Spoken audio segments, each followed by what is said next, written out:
Përshëndetje të nderuar miqtë e mi, përshëndetje të dashur ndjekës, ja ku po takohemi sërish së bashku me mua Tiron Alilin në kanalin Monitor TV. Ditën e sotme kam përzgjedhur në fakt të flas për shumë tema, për shumë ngjarje që mua më janë dukur pak më interesante për t'i sjellur pranë jush dhe për të dhënë komentin ton.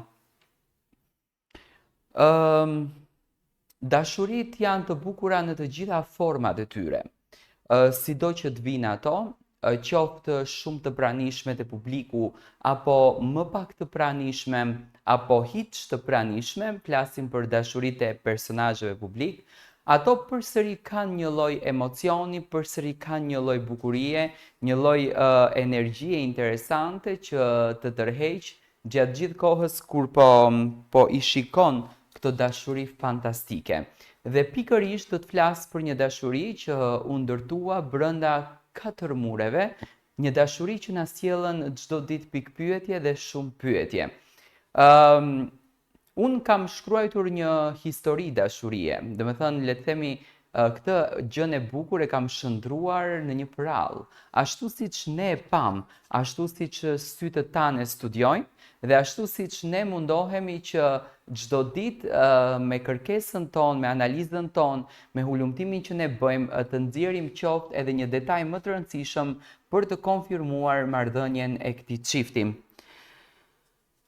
Në kohën kur ata të dy u njohën brenda murit më të famshëm të shtëpisë Big Brother VIP, pakush mund ta parashikonte se një histori e veçantë do të lindte aty brenda.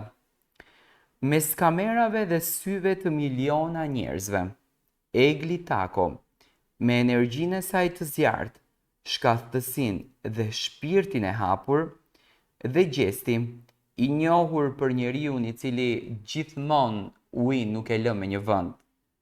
Për sensin e tij të humorit, nisën një rrugtim që nuk ishte vetëm garë përfitore në një reality show, por një aventurë ndjenjash që do t'i lidhte përtej çdo skenari televiziv.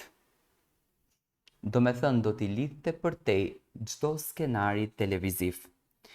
Në ditët e para brenda shtëpisë, Egli dhe Gjesti ishin thjesht dy konkurrentë që kërkonin të ruanin ekuilibrin e tyre midis lojrave psikologjike, rivaliteteve dhe aleancave.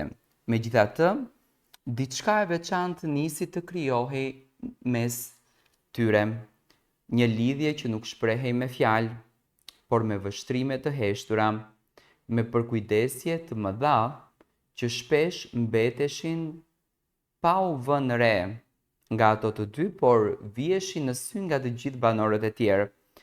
Ata e kuptonin se mund të mbështetnin njëri tjetrin në këtë botë të çmendur, ku gjithçka është në fokusin e kamerave.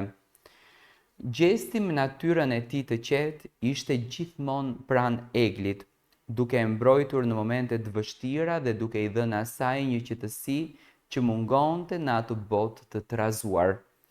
Egli nga ana tjetër, me shpirtin e saj të zjarrt dhe ndjenjën e fortë të drejtësisë, i jepte Gjestit një energji që e ngacmonte për të dalë më shpesh jashtë kornizave të tij të zakonshme. Në sytë e tyre u krijua një botë e vogël ku ndjenja nuk kishte nevojë të flitej me zë, sepse ata e ndjenin fort njëri tjetrin. Edhe pse ishin pjesë e një spektakli të që ushqehej me drama edhe skandale, Egli dhe Gjesti nuk i dëshironin këto elemente për lidhjen e tyre, sepse kujtoj që Gjesti shpeshherë i ka thënë Eglit që le të mos grindemi, le të jemi të lumtur, le të jemi të qetë, sepse nuk duhet ne të dy të bëjmë skandale këtu brenda. Ata vendosën që asnjëherë të mos shfaqen publikisht, të paktën deri më tani nuk janë shfaqur fare. Për atë që ato ndjenin aty brenda, domethënë për ato që ato e nisën, për atë puthjen e dhënë, për atë unazën në gisht, për ato momentet që Gjesti ishte në pikpyetje, a t'i afrohem apo jo, domethënë këtë gjën nuk e publikuan kur jashtë.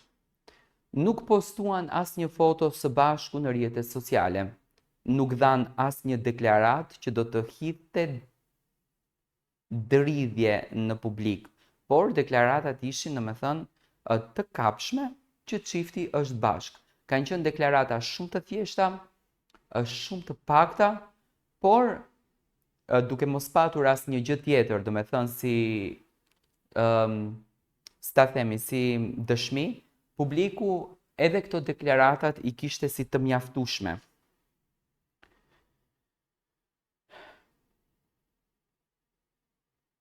Por ajo që në fakt po trondit të gjithë është se ata ruajnë me shumë kujdes çdo moment privat dhe konsiderojnë dashurinë e tyre diçka të shenjtë jashtë sferës publike për t'u jetuar dhe ndjerë thjesht midis tyre. Pas daljes nga Big Brother, fama dhe vëmendja e mediave u shtuan edhe më shumë.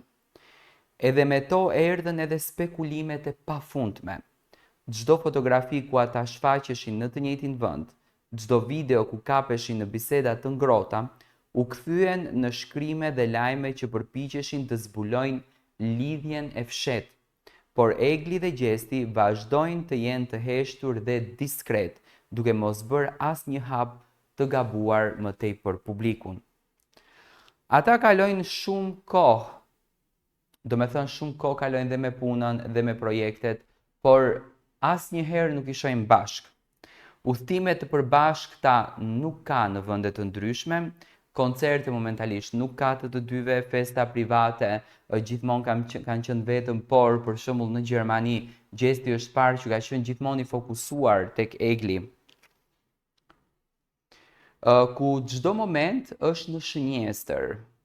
Çdo moment ishte i shenjtë dhe i përkushtuar për ta, Egli vazhdon me punën e saj, me profesionin e saj, me qëllimin e saj, me atë që ajo dëshiron të arrijë, dhe për këtë gjë e mirë kuptoj sepse e ka të vetmen kohë, gjithashtu edhe Gjesti, por lëvizjet, mimikat, gjërat janë krejtësisht të njëjta.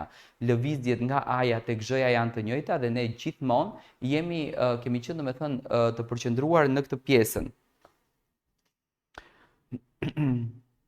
Nuk ka mbështetje në Instagram, në për story të nxjerrin diçka të njëri tjetrit nuk bëhet kjo, dhe lëvizjet janë ato që tregojnë dashurinë apo atë lidhjen që ne e flasim.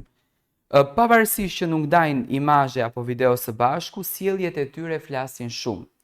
Kur Egli poston diçka nga një moment, shpesh pas ardhës vinte një foto nga Gjesti në të njëjtin stil, ose një shenjë e vogël në rrjetet sociale që vetëm ata dhe njerëzit më të afërt mund që ta kuptonin.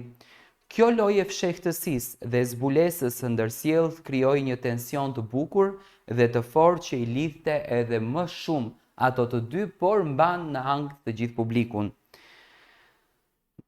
Tani këto po kalojnë kohë, duke u mbështetur në heshtje, duke ndarë gëzimet dhe sfidat e tyre larg syrit të publikut, dhe kjo i bëri të dy më të fortë. Madje edhe kur gjërat nuk ishin gjithmonë të lehta, kritikat, thashethemet, pritshmëritë e shoqërisë, ata vazhdojnë të qëndrojnë bashkë edhe të ndajnë gjëra shumë interesante. Në ditët e sotme, Egli dhe Gjesti janë të pjekur edhe të fortë më shumë se kur.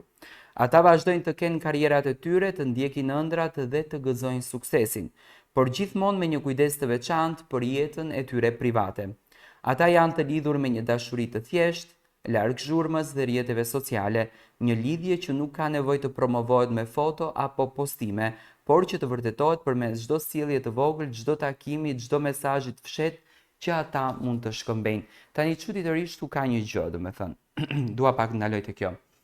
Në momentin kur Gjesti dhe Egli u larguan nga shtëpia Big Brotherit, ato filluan të bëjnë të njëjtën gjë. Për shembull, atë që Egli më përpara ka postuar në Instagramin e saj gjëra nga jeta private, momente ndoshta në story me familjen, tani ajo Instagramin e saj e mban vetëm për punë, e mban vetëm Instagram profesional, njashtu që e mban edhe Gjesti. Kjo kupton që ato po imitojnë njëri tjetrin.